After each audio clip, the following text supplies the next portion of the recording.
Adriano era un ufficiale pagano alla corte imperiale. La sua vita cambiò per sempre quando assistette alla testimonianza di 23 cristiani martirizzati. Adriano rimase profondamente colpito dalla loro fede e, sentendo crescere dentro di sé una nuova luce, decise di convertirsi al cristianesimo. Dichiarò apertamente il suo nuovo credo e per questo venne imprigionato. Natalia, la sua giovane moglie cristiana, venne a sapere dell'arresto del marito.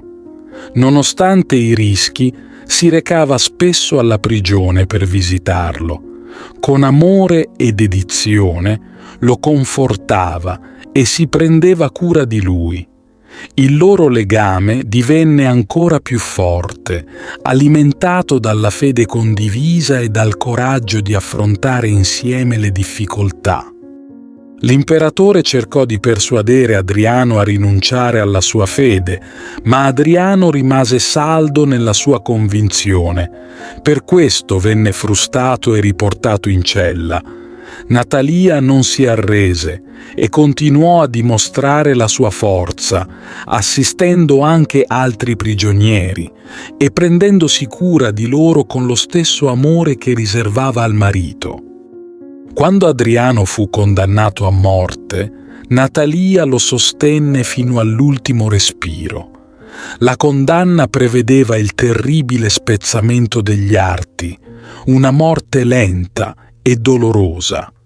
Con un coraggio straordinario, Natalia chiese che Adriano fosse ucciso per primo, per risparmiargli la vista dell'agonia degli altri.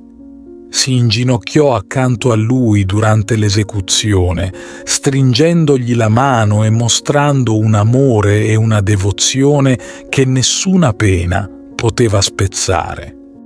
Dopo la morte di Adriano, Natalia non smise di testimoniare la sua fede.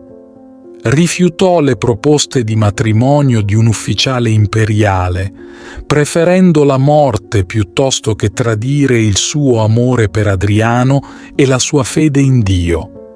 Portò con sé la mano di Adriano ad Argiropolis, dove morì poco dopo, unendosi per l'eternità al marito e agli altri martiri. La storia di Adriano e Natalia è un esempio di amore e fede incrollabili, un legame che nemmeno la morte ha potuto spezzare. La loro testimonianza continua a risuonare nei cuori di chi crede, ispirando coraggio e devozione. Ti invito calorosamente a iscriverti al nostro canale per darci supporto e permetterci di continuare a creare nuovi video che condividono storie ed esperienze ispiratrici. La tua iscrizione è un prezioso sostegno che ci motiva a condividere più contenuti di valore e a diffondere messaggi di speranza, fede e crescita personale. Grazie di cuore.